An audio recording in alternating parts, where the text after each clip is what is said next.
ফেনী শহরের সুলতান মাহমুদ পৌর হকার্স মার্কেটে শাকসবজির দাম কিছুটা বেড়েছে।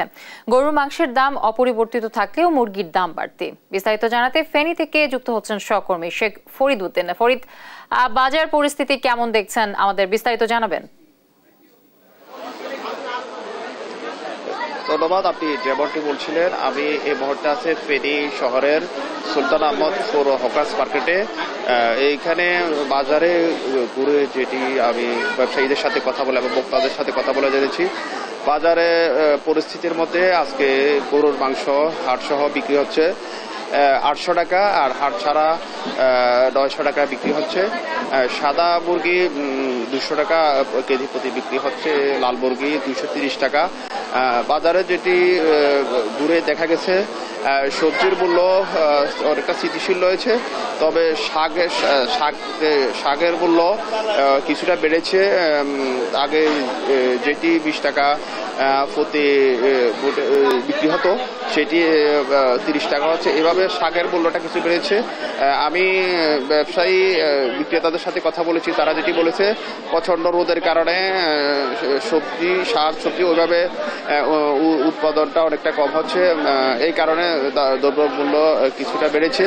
এছাড়া মাছ বাজারে যেটি গিয়ে দেখলাম, মাছের দাম কিছুটা নাগালের মধ্যে রয়েছে, তবে বুদি বনহরি সেটাও নাগালের মধ্যে রয়েছে।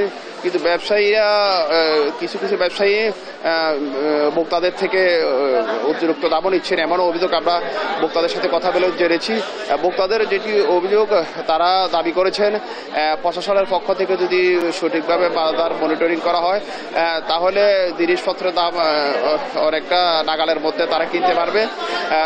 এই অন্যদিকে প্রশাসন সূত্র যেটি জানিয়েছে, তারা তাদের নিয়মিত অভিযান অব্যাহত রেখেছে। তারা চেষ্টা করছেন ভোক্তারা যেন নাগালের মধ্যে জিনিসপত্র এবং সবজি শাকসবজি দ্রব্যমূল্য যেন স্থিতিশীলের মধ্যে কিনতে পারেন, তারা সেই বিষয়টি চেষ্টা করছেন নাগালের মধ্যে রাখার জন্য।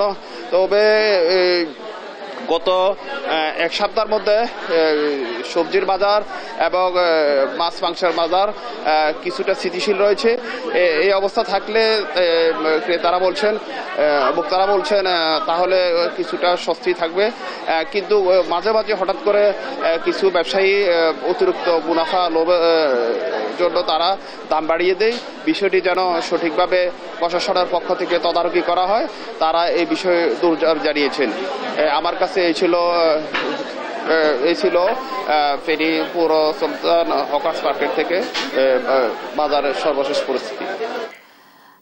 সহকর্মী শেখ ফরিদ উদ্দিন যুক্ত ছিলেন ফেনী থেকে।